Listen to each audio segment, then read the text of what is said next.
बिस्मिल्लाहिर्रहमानिर्रहीम। नबी अल्लाह दे नेक बंदे हो, एक छोटा जिहा नुस्खा भी है तो बहुत वड्डा काम है। जेह्ड़े धीआं भैनां जां कोई भी औरत बच्चे नहीं बचदे अठराह दी वजह नाल, कोई बच्चों का अठराह है, ये सारियां कई किस्म दियां अठराह दियां मर्ज़ां ने। किसी दियां बच्चियां बच जांदियां ते बच्चे मर जांदे आ, किसी दे बच्चे बच जांदे बच्चियां मर जांदियां। ये चीज़ किसी दे पैदा होने तो बाद मर जांदे, किसी दे पेट दे विच ही 8वें 9वें जो भी मतलब अठराह दियां कई मर्ज़ां ने। अल्लाह ताला हर मुसलमान नूं दी हिफाजत करे। इहदे वास्ते एक नुस्खा है, वजीफा है। अद्ध पा काली मिर्च ते अद्ध पा अजवैन लै लैनी। कालियां मिर्चां ते अजवैन, इन्हां चीज़ां नूं जिन्नियां तुहानूं जरूरत है हसबे तौफीक, अद्ध पा छटांक जो भी तुसीं मुनासब समझो जिन्नी भी, इसनूं लैके ते सोमवार वाले दिन पीर वाला दिन उस दिन दे उत्ते पढ़ना। की पढ़ना? सूरत शम्स, वशम्स वज़ुहाहा वल-क़मर इज़ा तलाहा वन-नहार इज़ा जल्लाहा। ये सूरत 41 दफ़ा पढ़नी है बिस्मिल्लाह समेत। एक एक बारी दरूद शरीफ भी, एक बारी दरूद शरीफ, एक बारी बिस्मिल्लाह पढ़ के ये सूरत 41 बारी उस उत्ते पढ़ के दम करना।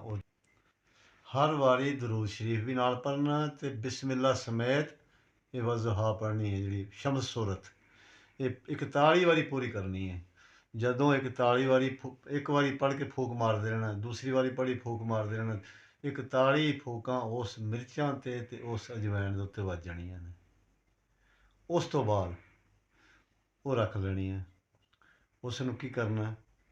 हसबे ज़रूरत चुंडी उसदी ते चुंडी उसदी वो माई इस्तेमाल रोज़ाना आपदा निहार मूँह, एक चुंडी मिर्चां दी, एक चुंडी अजवैन, एक एक चुंडी लैके ते निहार मूँह लै लैना। ते उस तो बाद इंशाअल्लाह ताला इनू छड्डना नहीं, एक समझ लो कि लाजमी इसी। और तुसीं ये वेखियो फिर इहदा रिजल्ट। ये हमल तो लैके ते बच्चा 2 साल तक दुद्ध पींदा उस वक्त तक इस्तेमाल करना है। इनू इंज समझना कि जिवें मैं ये कम लाजमी करना। ते जिन्ने लोगों ने कीता खुदा दी कसम वो लोग अल्हम्दुलिल्लाह दुआवां करदे और इंशाअल्लाह कामयाब होए। बाकी जे तकदीर ही रब दे वल्लों लिखी है मौत हयाती, वो तो रब दे कोल है ना। लेकिन ओढ़ पोढ़ करना इंसान दा हक है, वो इंसान करे। अल्लाह ताला किसी दी मेहनत नहीं रखदा। आप भी करो।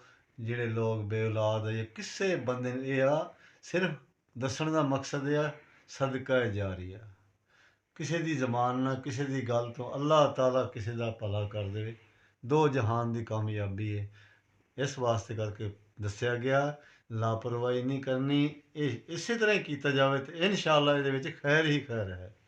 दूसरी ये चीज़ है कि पंसार दे स्टोर तो हब्बे अठराह गोलियां मिलदियां ने, वो एक रोज़ाना लै लैनी है। उहदे उत्ते लिखिया होया तरतीब जिन्नियां वो खानियां, जिन्ना तरतीब हर शै उहदे उत्ते डब्बी दे उत्ते लिखी हुई है। तो वो भी इस्तेमाल करो। अल्लाह ताला इंशाअल्लाह ताला अल्लाह ताला असीं दुआ भी करदे हां। जे किसी नूं नहीं समझ आई वो सानूं पुੱਛ सकदा कमेंट करके। ते इंशाअल्लाह ताला अल्लाह सब दियां झोलियां भर देवे। दुआ करदे हैं धीआं बेटियां बड़ी दुनिया दुखी है, जेह्ड़ी औलाद दे हत्थों कोई बहुत मजबूर है। अल्लाह ताला सब नूं अपनी नेक औलाद नाल नवाजे। आमीन।